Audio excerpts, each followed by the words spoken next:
ใจซาบซึ้งทุกวันใหม่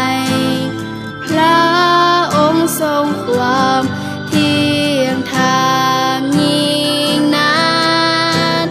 พระองค์ทรงความเที่ยงธรรมความหามั่นคงของพระเจ้าบ่เคยสิ้นสุดพระเมตตาคุณหลั่งลงมาอยู่เสมอไม่ทุกสาวเล่าในดวงใจซาบซึ้งทุกวันใหม่พระองค์ทรงความเที่ยงธรรมยิ่งนักพระองค์ทรงความเที่ยงธรร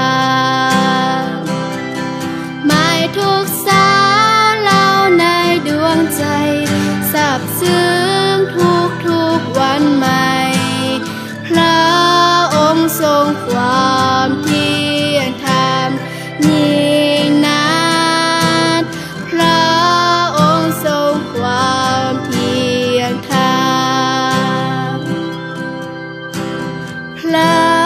องค์ทรงความเที่